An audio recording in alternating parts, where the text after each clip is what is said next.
अस्सलाम वालेकुम स्टूडेंट्स, उम्मीद है आप खैरियत से होंगे। मैंने जैसे आपको पाकिस्तान अफ़ेयर्स का पहले बता चुकी हूँ सिलेबस, आप वीडियो में जाके देख सकते हैं पाकिस्तान अफ़ेयर्स सिलेबस।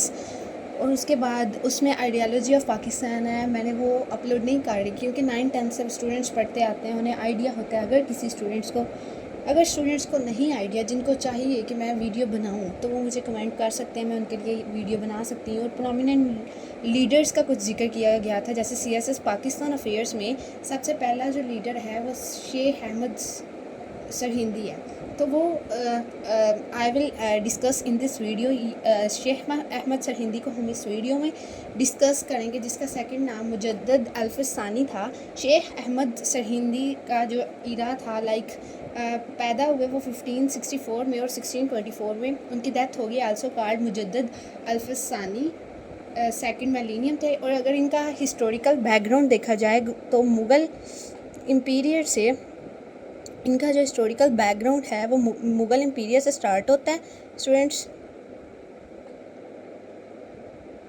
और सबसे पहले जो इन्होंने मुग़ल इम्पीरियर में अकबर को इंट्रोड्यूस करवाया था। और अगर रिलीजन्स की बात करें तो दीन इलाही इनका फर्स्ट रिलीजन था।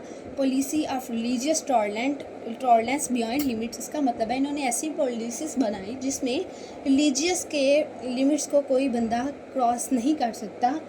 और reduce importance of Islam in state affair, और उस टाइम पे इम्पोर्टेंस नहीं थी इस्लाम को स्टेट अफेयर्स में, इसलिए उन्होंने ये reduce importance of Islam in state affairs करवाया। After that if we talk Muslim world losing identity, मुसलमानों की प्रॉपर जो आइडेंटिटी थी वो खो चुकी थी, इसलिए उन्होंने करवाया। और हिंदू का इन्फ्लुएंस बढ़ गया था कोर्ट्स में, लेजिस्लेचर में, एग्जेक्टिव में, मतलब गवर्नमेंट्स में इनका ख़त्म हो गया था। डैट्स वाई उन्होंने इसका इन्फ्लुएंस करवाया। आफ्टर डैट अगर हम बात करें तो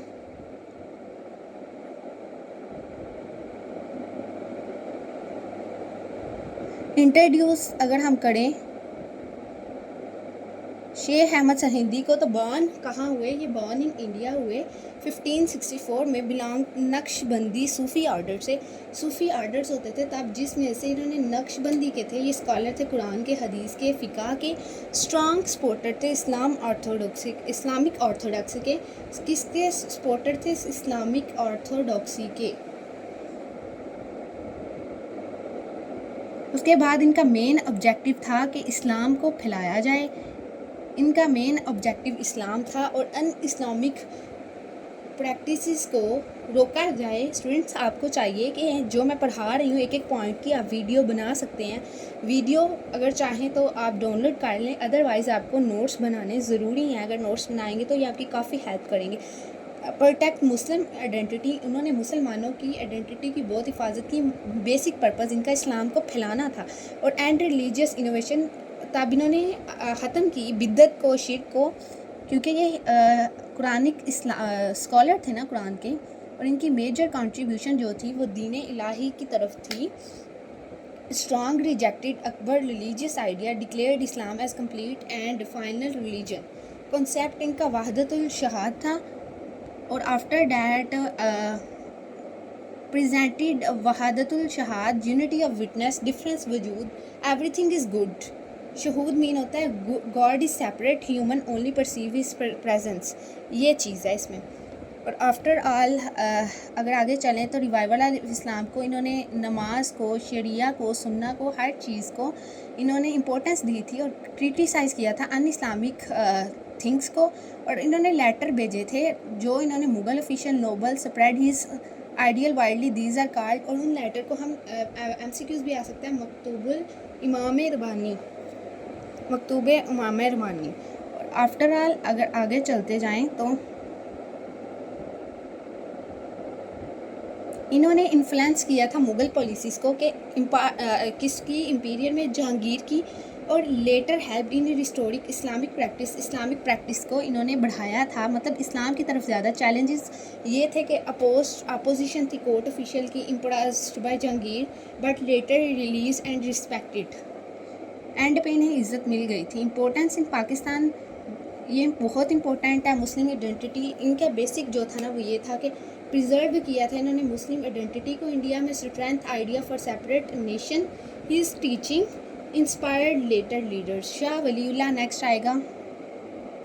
सर सैयद अहमद खान को इन्होंने इंस्पायर किया है, इल्लामा इकबाल को।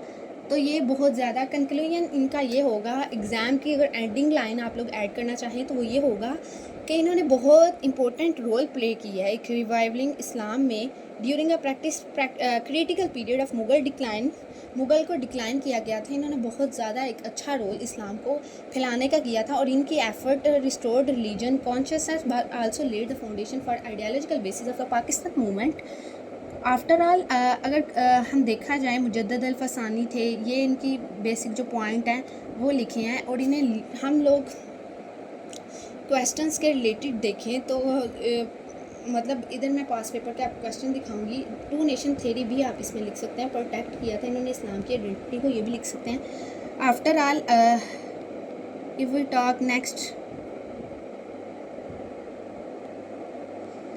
अच्छा एग्ज़ाम में सीएसएस के लेट सी क्वेश्चंस देखें तो role of Sheikh Sirhindi in revival of Islam in subcontinent देखें, वही बात, इन्होंने इस्लाम को बचाया था, बुक्स थी, ये स्कॉलर्स थे, वो all the things I have discuss above. After all इन्होंने second question evaluate the religious and political, ये मैं बता चुकी हूँ। अगर आप चाहें तो इस पर मैं मज़ीद एडिटिंग करके आपको ये एक एक क्वेश्चन अगर आप चाहें जो सीएसएस में आए हैं तो मैं आपको वो भी क्वेश्चंस के आंसर भी वीडियो बना सकती हूँ। अगर आपका कमेंट आए तो I will here for your help. Critically analyse the contribution in protecting Muslim identity in India, third question ये आया था। क्रिटिकली अगर देखा जाए तो यही हैं इनके क्वेश्चन। एक, शेख अहमद सरहिंदी सक्सेसफुल कैसे मिशन रहे, डिस्कस करें। अकबर रिलीजियस को कैसे पॉलिसीज़ को इन्होंने मतलब अपोज किया था। अगर आप चाहें मैंने आपको ये बिल्कुल शॉर्ट सा एक रिव्यू दिया है कि इसमें ये था, बिल्कुल बेसिक है, लेकिन मैंने अभी सीएसएस के लिहाज से डीपर नहीं किया इसको डिफ़ाइन, और जस्ट स्टूडेंट्स की कॉन्सेप्ट के लिए बेसिक कॉन्सेप्ट स्टूडेंट्स को पता चल जाए कि इसमें क्या करना है। डेट्स वाई अगर स्टूडेंट्स चाहें तो मैं इस पर मज़ीद वीडियोस बना सकती हूँ। शेख अहमद सरहिंदी के फुल सीएसएस पे सीएसएस पे के उन्होंने कौन कौन सी विद क्वेश्चन आंसर्स, ये पास पेपर के क्वेश्चन आंसर है जो मैंने आपको अभी दिखाएं। तो मैं आपको अगर आप चाहें तो वीडियोस बनाऊंगी इस पर। I will try my best कि मैं जितनी हो आप लोगों की हेल्प कर सकूँ स्टूडेंट्स। बाकी अल्लाह हाफिज़, और दुआ में याद रखिएगा।